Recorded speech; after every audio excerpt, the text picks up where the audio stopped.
अस्सलाम वालेकुम प्यारे बच्चों, कैसे हैं आप सब। मेरा नाम है बिस्मा असगर और आप और मैं अभी तक मिलकर एसिड्स बेसिस और सॉल्ट्स पढ़ रहे हैं, जिसमें हमने कुछ थेरीज पढ़ी, ब्रॉन्स्टेड-लॉरी कॉन्सेप्ट को डिस्कस किया। ब्रॉन्स्टेड-लॉरी कॉन्सेप्ट से हमने एसिड्स के कॉन्जुगेट बेसिस किस तरह बनाने हैं और बेसिस के कॉन्जुगेट एसिड्स किस तरह बनाने हैं वो भी हमने डिस्कस कर लिया। आज लेकिन हम देखेंगे कि एम्फोटेरिक अगर आपको कहा गया है कि कोई कंपाउंड है तो उसको आइडेंटिफाई कैसे करना है। क्वेश्चंस गिवन होंगे, कंपाउंड्स के नाम दिए होंगे और आपको कहा गया होगा कि आइडेंटिफाई देम एज एम्फोटेरिक। तो उसके लिए भी परेशान नहीं होना, हमारे पास कुछ इंडिकेशंस होती हैं, वही कॉन्सेप्ट्स हैं, उसको भी उन्हीं पे अप्लाई करना है, कंपाउंड्स पे आंसर्स आ जाएंगे। तो आए चलते हैं लेक्चर की तरफ और डिस्कस करते हैं कि एम्फोटेरिक को आइडेंटिफाई कैसे करना है। अभी तक हमने देखा कि किस तरह ब्रॉन्स्टेड-लॉरी एसिड्स और बेसिस हम पढ़ते हैं, किसको ब्रॉन्स्टेड-लॉरी एसिड कहते हैं, किसको ब्रॉन्स्टेड-लॉरी बेस कहते हैं, और इसी तरह हमने ये भी देखा कि हमने कैलकुलेट कैसे करना है कॉन्जुगेट एसिड्स और बेसिस को। ब्रॉन्स्टेड-लॉरी का कॉन्सेप्ट जिसको समझ आ जाए वो तो आराम से कैलकुलेट कर लेगा। बाकी जिनको नहीं समझ आया वो अभी भी अपनी प्रैक्टिस को जारी रखें, आप प्रैक्टिस करें, घर की जो इधर-उधर आपकी डिस्ट्रैक्शंस आ रही हैं उनको मत देखें, दोस्तों की बात मत सुनें और अपना टारगेट बना लें कि जब तक आपने ब्रॉन्स्टेड-लॉरी कॉन्सेप्ट को नहीं समझ लेना, आपने अपने दोस्त से बात ही नहीं करनी। इस तरह ये होगा कि आपके माइंड पे ज़रा प्रेशर पड़ा रहेगा ना। अब हम आगे चलेंगे, हमारी प्रॉब्लम 10.1 जो हम सॉल्व कर रहे हैं उसी का अगला पार्ट है, जिसमें हमने ये देखना है कि which of the following behave both has Brønsted acids and Brønsted basis. जो चीज़ ब्रॉन्स्टेड एसिड भी बन रही है और ब्रॉन्स्टेड बेस भी बन रही है वो क्या थी, आपको याद होगा हमने कहा था कि वो चीज़ हमारे पास एम्फोटेरिक होती है।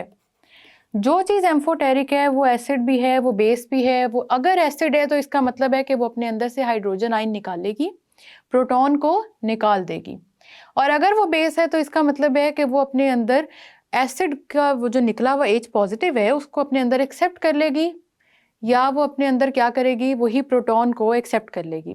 एक ही बात है, H पॉजिटिव भी वही चीज़ है, प्रोटॉन भी वही चीज़ है। हमने सिर्फ उसके दो नाम रखे हुए केमिस्ट्री में आपको कंफ्यूज करने के लिए। कंफ्यूज नहीं होना, क्योंकि कैरेक्टरिस्टिक्स मिलती जुलती है ना प्रोटॉन की और हाइड्रोजन की, जैसे मैंने आपको पहले भी बताया था। इसीलिए हम कहते हैं कि हमारे पास यही H पॉजिटिव प्रोटॉन है।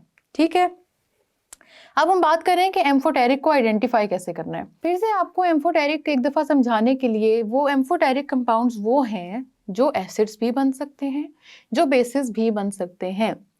इसका मतलब ये है कि अगर वो एसिड बन सकते हैं तो वो अपने अंदर से प्रोटॉन को निकाल सकते हैं, और अगर वो ब्रॉन्स्टेड बेसिस बन सकते हैं तो इसका मतलब है कि वो अपने अंदर प्रोटॉन को एक्सेप्ट कर सकते हैं। ये कॉन्सेप्ट याद आया कि कैसे हमने वाटर के एग्जाम्पल से ये डिस्कस भी किया था कि वाटर एम्फोटेरिक किस तरह होता है, वो बेस कब रिएक्ट करेगा, वो एसिड बन के कब रिएक्ट करेगा, और इस तरह हमने पूरा का पूरा कॉन्सेप्ट अपना कैलकुलेट कर लिया था। तो क्योंकि मेरे प्यारे बच्चों को ये तो बात समझ आ गई है कि वाटर एम्फोटेरिक किस तरह से है, आज हमने ये देखना है कि अगर हमें कहा जाए कि आइडेंटिफाई करें कि कौन सा कंपाउंड एसिडिक है, कौन सा बेसिक है, कौन सा एम्फोटेरिक है। एम्फोटेरिक का क्या मतलब है, वो ब्रॉन्स्टेड एसिड भी है, वो ब्रॉन्स्टेड बेस भी है। आप देखिए हमारे पास कुछ एग्जांपल्स दी हुई हैं, जिनको मैं यहाँ पे पहले वाटर ही लिख लेते हैं। डिस्कस करते हैं एम्फोटेरिक को किस तरह से आइडेंटिफाई करना है। एम्फोटेरिक को आइडेंटिफाई करने का मतलब ये है कि या तो वो अपने अंदर प्रोटॉन को एक्सेप्ट करेगी या अपने अंदर से प्रोटॉन को निकाल देगी।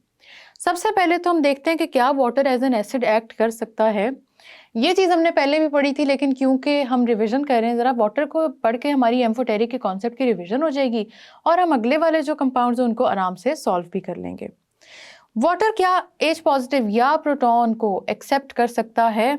बिल्कुल कर सकता है। हमने क्या बात की थी कि आप इसी वाटर के अंदर आप H पॉजिटिव आयन को मिलाएं और H पॉजिटिव आयन के मिलने से क्या हो जाएगा, हाइड्रोनियम आयन बन जाएगा H3O पॉजिटिव। इसका मतलब आपका वाटर H पॉजिटिव को एक्सेप्ट कर सकता है। अगर ये H पॉजिटिव को एक्सेप्ट कर रहा है तो इसका मतलब ये बात तो साबित हो गई कि वाटर ब्रॉन्स्टेड बेस है, क्योंकि ब्रॉन्स्टेड बेस ही वो होती है जो अपने अंदर प्रोटॉन को एक्सेप्ट कर लेती है। अगली बात हम करते हैं कि क्या यही वाटर अपने अंदर से H पॉजिटिव निकाल सकता है। तो H पॉजिटिव को निकालने के लिए ज़रूरी है कि यही वाटर आपका अपने अंदर से जब H पॉजिटिव निकालेगा, पीछे क्या बच जाएगा, OH माइनस, हाइड्रोक्साइड आयन। तो क्या आपका ये वाटर हाइड्रोक्साइड आयन अपने अंदर से निकाल के कॉन्जुगेट बेस बना सकता है। ये बात हमने की थी कि क्या ये वाटर एसिडिक होकर रिएक्ट करेगा। याद आया कि एसिडिक की प्रॉपर्टीज क्या थी? ब्रोंस्टेड एसिड क्या था मेरे बच्चों? ब्रोंस्टेड एसिड वही था जो प्रोटॉन निकाल देगा। जिसने प्रोटॉन निकाल दिया और उसने ब्रोंस्टेड एसिड उसने अपने आप को बना दिया, उसने बनाना है कॉन्जुगेट बेस। कॉन्जुगेट बेस बनाने की वजह से क्या चीज रह जाएगी? जी बिल्कुल, हमारे पास वाटर में रह गया हाइड्रोक्साइड आइन। हाइड्रोक्साइड आइन रहने की वजह से आपके पास रिजल्टेंट ये बन गया हाइड्रोक्साइड आइन, और हमने कह दिया कि इस तरह से वाटर यहाँ पे कॉन्जुगेट एसिड भी बन गया। तो जो आपका वाटर है वो कॉन्जुगेट एसिड भी बन सकता है, वो कॉन्जुगेट बेस भी बन सकता है, और फिर इस तरह से, क्योंकि कैसे बनाएगा उसने कॉन्जुगेट एसिड और बेस कैसे बनाने हैं? उसने खुद एसिड बन जाना है या कभी उसने बेस बन जाना है। तो हमारे पास ये बात साबित हो गई कि जो वाटर है वो एम्फोटेरिक है। वाटर की तो हमने पहले भी बात की थी। अगली तरफ चलते हैं कि उन्होंने इसके बाद हमसे क्या पूछा हुआ है। हमें क्योंकि ऑलरेडी सब आता है, हमने ये भी आंसर बड़े आराम से निकाल लेना है।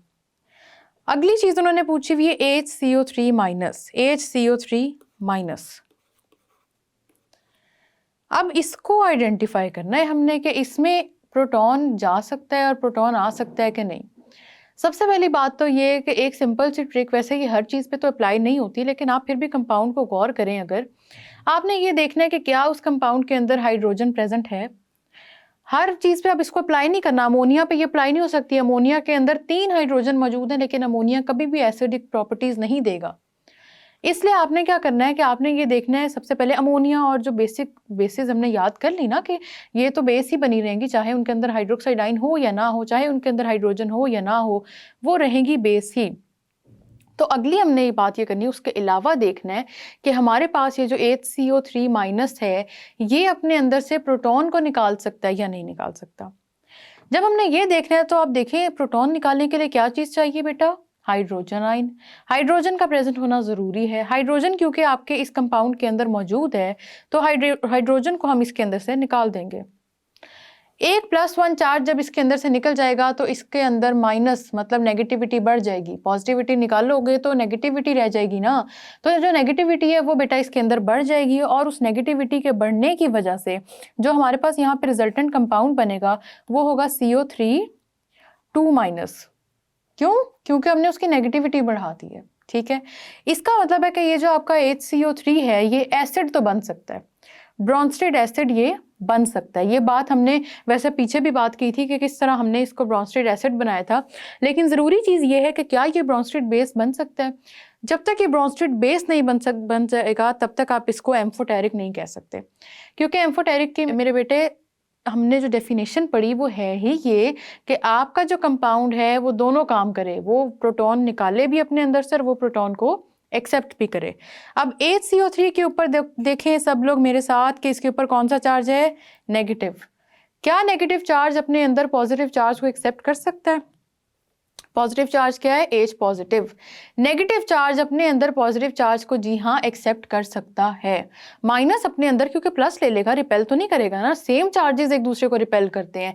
2 पॉजिटिव्स होंगे तो वो एक दूसरे को रिपेल करेंगे थोड़ा सा, 2 नेगेटिव्स होंगे वो भी एक दूसरे को थोड़ा सा रिपेल करेंगे, लेकिन ऑपोजिट चार्जेस हमेशा अट्रैक्ट कर जाते हैं। इसलिए ये नेगेटिव चार्ज अपने अंदर हाइड्रोजन आयन को ले लेगा। हाइड्रोजन आयन को लेते ही, क्योंकि हाइड्रोजन के ऊपर क्या चार्ज था? +1। हाइड्रोजन के ऊपर चार्ज है +1 और HCO3 के ऊपर हमारे पास चार्ज है -1। तो जब इस कंपाउंड के अंदर ये चार्ज जाएगा तो क्या ये प्लस और माइनस एक दूसरे को कैंसिल नहीं कर देंगे? इस तरह से आपका जब ये इसके अंदर आपने ऐड किया हाइड्रोजन को, तो हाइड्रोजन ऑलरेडी कितना था? 1, हाइड्रोजन हो जाएंगे 2 और साथ ही आपके पास आ जाएगा CO3। ये CO3 आने के बाद आपका जो माइनस का चार्ज है क्योंकि वो कैंसिल आउट हो चुका है, इसलिए आपका पूरा का पूरा जो कंपाउंड है वो हो जाएगा न्यूट्रल। और ये देख लें आप H2CO3 भी बना दिया हमने एसिड। हमने इसके अंदर से प्रोटॉन निकाला और हमने इसको क्या बना दिया? Conjugate base. इसी तरह हमने इसके अंदर प्रोटॉन ऐड करवाया और क्या बना दिया? Conjugate acid. तो आपको पता लग गया कि ठीक है HCO3 भी हमारे पास एम्फोटेरिक है, इसलिए हम कहेंगे yes HCO3 1 negative is also amphoteric. इसके दोनों रिएक्शन सॉल्व करवा लें। दोनों रिएक्शंस कौन कौन सी हैं? हाइड्रोजन ऐड भी करवा के देख लें और हाइड्रोजन रिमूव भी करवा के देख लें। यहाँ तक हमने 2 एग्जांपल्स डिस्कस की, समझ आ रही हैं आपको? कितने आराम से आपने उसके अंदर हाइड्रोजन या तो ऐड करवाना है या रिमूव करवा देना है। दोनों काम करवाना है, या की वैसे कोई बात नहीं, आपके पास ऑप्शन नहीं है, दोनों काम करवाएं। दोनों काम करवाने के बाद आप उसके अंदर देखेंगे कि जैसे ही आपने उसका हाइड्रोजन ऐड भी करवाया और रिमूव भी करवा दिया, तो आपको पता लग जाएगा कि ये हमारे पास ब्रोंस्टेड एसिड भी है, ब्रोंस्टेड बेस भी है। इसका मतलब ये क्या है? एम्फोटेरिक। बिल्कुल ठीक। आगे हमारे पास दिया हुआ है sulphuric acid. Sulphuric acid, sulphuric acid का तो नाम पढ़ के ही आपको याद आ गया होगा कि मैंने आपको बताया था सल्फ्यूरिक एसिड एक बहुत ही स्ट्रॉन्ग एसिड है। इसको जिस मर्जी चीज़ के अंदर डालें ये बेस नहीं बनेगा। फिर भी हम इसके अंदर एक दफ़ा देख लेते हैं कि क्या ये दोनों प्रॉपर्टीज़ देता है, क्या ये ब्रोंस्टेड एसिड और ब्रोंस्टेड बेस दोनों की प्रॉपर्टीज़ एमिट करता है अपने अंदर से। H2SO4 के अंदर हाइड्रोजन मतलब प्रोटॉन ऐड करवाएं। आप प्रोटॉन ऐड नहीं करवा सकेंगे H2SO4 के अंदर। क्यों? क्योंकि ये ऑलरेडी बहुत ही स्ट्रॉन्ग एसिड है। ये इतने आराम से अपने आप को बदलेगा नहीं। ये एसिडिक प्रॉपर्टीज तो ज़रूर देगा, लेकिन मुमकिन ही नहीं है कि आपका H2SO4 अपने अंदर बेसिक प्रॉपर्टीज दे। तो आपका H2SO4 कभी भी ब्रोंस्टेड बेस नहीं बनेगा, क्योंकि ये उस प्रोटॉन को एक्सेप्ट नहीं करेगा। So this can not be a base. लेकिन अगर हम इसके ऊपर एसिडिक रिएक्शन करवाएं तो H2SO4 में से आपने सबसे पहले एक प्रोटॉन निकालना है ना। आप इसके अंदर से एक प्लस का चार्ज निकाल देंगे तो पीछे माइनस का चार्ज आ जाएगा जितनी चीज़ें बची हैं उसके ऊपर। तो इस तरह से ये आपका ब्रोंस्टेड एसिड तो बन गया क्योंकि इसने अपने अंदर से ये प्रोटॉन निकाल दिया, लेकिन ये आपका ब्रोंस्टेड बेस नहीं बन सका। कुछ एसिड्स और कुछ बेसिस ऐसे हैं जिनके बारे में आपने याद कर लेना है कि वो बहुत ही स्ट्रॉन्ग होते हैं। आप उनको जिन मर्जी सॉल्यूशंस में डाल दें वो अपनी प्रॉपर्टीज़ को चेंज नहीं करेंगे। इसलिए आपको ये बात समझ आ जाएगी उनको देखते साथ ही कि वो एम्फोटेरिक नहीं हो सकते। ठीक है, इस तरह आपको पता लग गया कि H2SO4 एम्फोटेरिक नहीं होगा। H2SO4 will only be a strong acid और इसको हम कहेंगे ये ब्रोंस्टेड एसिड हो जाएगा। नेक्स्ट हमारे पास जो है उसको डिस्कस करते हैं। Next is H3PO4। H3PO4 3 hydrogen मौजूद हैं इसके अंदर। आपको लगता है ये इतनी आसानी से और हाइड्रोजन एक्सेप्ट करेगा? ये भी एक स्ट्रॉन्ग एसिड में आता है, अच्छे एसिड्स में आता है, उन एसिड्स में आता है जो बेस नहीं बन सकते। एटलीस्ट ये उन एसिड्स में आता है जो बेस नहीं बन सकते, एसिड ही रहेंगे। एसिड होने का मतलब है, ब्रोंस्टेड एसिड होने का मतलब है कि ये अपने अंदर से प्रोटॉन को निकालेगा। प्रोटॉन को तो ये निकाल देगा। आप इसको वाटर के अंदर डिजोल्व करेंगे, ये अपने अंदर से H पॉजिटिव निकाल देगा, और क्योंकि एक प्लस का चार्ज इसके अंदर से निकल जाएगा तो रिजल्टेंट जो चीज़ बनेगी वो होगी HPO4 माइनस। प्लस एक निकल गया ना तो पीछे रह गया 1 माइनस। तो HPO4 तो आपके पास माइनस चार्ज के साथ आ जाएगा क्योंकि H3PO4 आपके पास एक एसिड है। तो उसने ब्रोंस्टेड एसिड वाली प्रॉपर्टीज शो की, उसने अपने अंदर से हाइड्रोजन को निकाल दिया। हाइड्रोजन कह लें या इसको प्रोटॉन कह लें, एक ही बात है। लेकिन क्या ये बेस बनेगा? बेस बनने का मतलब है कि ये अपने अंदर अब एक्सेप्ट करे इस H पॉजिटिव को? कभी भी नहीं करेगा ये एक्सेप्ट। ये एक एसिड है। एम्फोटेरिक सब्सटेंसेस ऐसा नहीं होता कि आप उनको अचानक से कोई कंडीशंस दे देंगे और वो अचानक से कहेंगे ठीक है मैम हम बनने को तैयार हैं एसिड या बेसिस। ऐसा नहीं होता है एम्फोटेरिक में। ऑलरेडी वो उस कंपाउंड की नेचर में होता है कि या तो वो एसिडिक होगा या बेसिक होगा या वो दोनों चीज़ें होंगी। हम ये देख रहे हैं कि क्या हम आइडेंटिफाई कर सकते हैं। तो बेटा जो स्ट्रॉन्ग एसिड्स हैं वो बेसिस नहीं बनेंगे, जो मर्जी हो जाए वो एम्फोटेरिक नहीं बनेंगे क्योंकि वो प्रोटॉन एक्सेप्ट ही नहीं करेंगे। ऑलरेडी एक चीज़ एक बहुत अच्छा एसिड के तौर पे एक्ट कर रहा है, आप मुझे बताएं वो अपने अंदर हाइड्रोजन को क्यों एक्सेप्ट करेगा? आपके रूम में आपके पास हर ज़रूरत की चीज़ मौजूद होगी। तो कुछ तो ऐसे स्पॉइल्ड बच्चे होते हैं जिस तरह उनको और भी चीज़ें चाहिए, तो स्पॉइल्ड नहीं कहूँगी मैं, लेकिन कुछ होते हैं जिनको बहुत मज़े मज़े की और चीज़ें भी चाहिए होती हैं। लेकिन कुछ हमारे बड़े ही शुक्रगुजार बच्चे होते हैं, वो तो कहते हैं मैम हमारे पास जितनी चीज़ें मौजूद हैं वो काफ़ी हैं। ऐसे बहुत सारे प्यारे बच्चे भी होते हैं। अब इसी तरह के होते हैं हमारे ये एसिड्स भी, वो कहते हैं हमें और नहीं चाहिए, जो चीज़ ऑलरेडी मौजूद है हमें वही चाहिए, वही काफ़ी है। एसिड यही करेगा, वो कहेगा मेरे पास जो हाइड्रोजन है, माफ़ करो मेरे पास यही काफ़ी है, मैंने और हाइड्रोजन अपने अंदर एक्सेप्ट नहीं करने। तो H3PO4 भी उन्हीं कुछ एग्जाम्पल्स में आता है जो एक एसिड है और जो ब्रोंस्टेड एसिड के तौर पे तो एक्ट करेगा, मतलब वो अपने अंदर से प्रोटॉन निकालेगा तो सही, लेकिन वो कभी भी प्रोटॉन को अपने अंदर एक्सेप्ट नहीं करेगा क्योंकि वो कहेगा कि मैं ऑलरेडी स्ट्रॉन्ग एसिड हूँ, यहीं पे बात ख़त्म कर दो, बात ही मत करना मेरे अंदर प्रोटॉन को ऐड करने की। वो बेस नहीं बनेगा, और जब वो बेस नहीं बनेगा तो इसका मतलब है कि वो एम्फोटेरिक नहीं बनेगा। अगली एग्जाम्पल की तरफ चलते हैं। इतनी हमने मिलकर एग्जाम्पल सॉल्व करनी है कि हमारे ये कॉन्सेप्ट्स क्लियर हो जाएंगे। इन लेक्चर्स को तो डिवाइड ही इस तरह से हमने जान के किया ताकि आप एग्जाम्पल सॉल्व करें, और फिर एग्जाम्पल्स करते हुए ज़रूर कोई ना कोई बच्चा कह रहा होगा कि बस कर दें मिस, लेकिन जब आप इसको सॉल्व करके ख़त्म कर लेंगे ना लेक्चर, फिर आपको ये चीज़ें भूलेंगी भी नहीं, फिर आपको अच्छा लगेगा कि इतनी एग्जाम्पल सॉल्व हो गई। आखिरी चीज़ देखिए, हाइड्रोजन सल्फाइड आयोनिक फॉर्म में -1 चार्ज है। हमने ये देखना है कि क्या ये अपने अंदर प्रोटॉन को एक्सेप्ट कर सकता है या नहीं, और प्रोटॉन को निकाल सकता है अपने अंदर से या नहीं। प्रोटॉन निकालने की सबसे मेजर शर्त और सबसे एक ही शर्त जो है वो ये है कि हाइड्रोजन मौजूद होना चाहिए। जब एक चीज़ के अंदर हाइड्रोजन मौजूद ही नहीं है तो आप कैसे निकालेंगे उसके अंदर से हाइड्रोजन? हाइड्रोजन मौजूद होगा तो आपका उसके अंदर से प्रोटॉन निकल जाएगा। तो हाइड्रोजन सल्फाइड के अंदर आप देख सकते हैं कि हाइड्रोजन मौजूद है। आप इसको वाटर में डिसॉल्व करेंगे, यहाँ से निकलेगा H पॉजिटिव आयन निकला, प्रोटॉन निकला, और आपके पास जो रिजल्टेंट चीज़ बन गई इस एसिड से वो है S2- जो हमने पीछे एक एग्जाम्पल में भी डिस्कस किया था। आपका ये एसिड था क्योंकि उसने अपने अंदर से प्रोटॉन निकाल दिया, और ये जो रिजल्टेंट कंपाउंड बन गया इसको क्या कहा था हमने, ये कॉन्जुगेट बेस है। इस एसिड की ये कॉन्जुगेट बेस बन जाएगी। तो आपका ये एसिड तो बन गया हाइड्रोजन सल्फाइड। अब हमने ये देखना है कि क्या ये अपने अंदर एक और हाइड्रोजन एक्सेप्ट कर सकता है बेस बनाने के लिए। तो जी हाँ, क्योंकि आप देखें इसके ऊपर माइनस का चार्ज है। ये अपने इस माइनस के चार्ज के साथ इस प्लस के चार्ज को कर लेगा एक्सेप्ट, और एक्सेप्ट करने के बाद क्योंकि इसके अंदर आप एक और हाइड्रोजन ऐड करवा सकते हैं तो ये बन जाएगा बेटा H2S।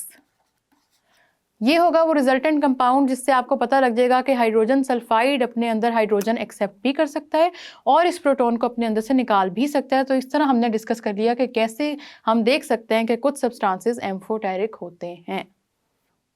तो बेटा आपने देखा कि कितना इजी था। हमने जो एसिड्स और बेसिस को ब्रोंस्टेड-लॉरी कॉन्सेप्ट में जिस तरह डिस्कस किया है, उन्हीं कॉन्सेप्ट को हमने आगे और मज़ीद हमारे कंपाउंड्स पे लिख दिया, उसके ऊपर अप्लाई कर दिया, और हमें पता लग गया कि एम्फोटेरिक सब्सटेंसेस कैसे होते हैं। एम्फोटेरिक सब्सटेंसेस को हमने आइडेंटिफाई करना सीखा और हमें पता लग गया अभी तक के कॉन्जुगेट एसिड्स किस तरह बनाने हैं, कॉन्जुगेट बेसिस किस तरह बनाने हैं, और एम्फोटेरिक को कैसे आइडेंटिफाई करना है। यहाँ पे हमारी प्रॉब्लम 10.1 ख़त्म होती है, और इसके बाद हमारी क्वेश्चनिंग का एक और थोड़ा सा सेशन चलेगा जिसमें हम एक टेस्ट योर सेल्फ को डिस्कस करेंगे, लेकिन वो अभी नहीं है। आपने अभी जो सुना उसी को दोबारा प्रैक्टिस करें, अपनी ग्रिप स्ट्रॉन्ग करें। हम मिलते हैं आपसे नेक्स्ट लेक्चर में, तब तक के लिए अल्लाह हाफिज़।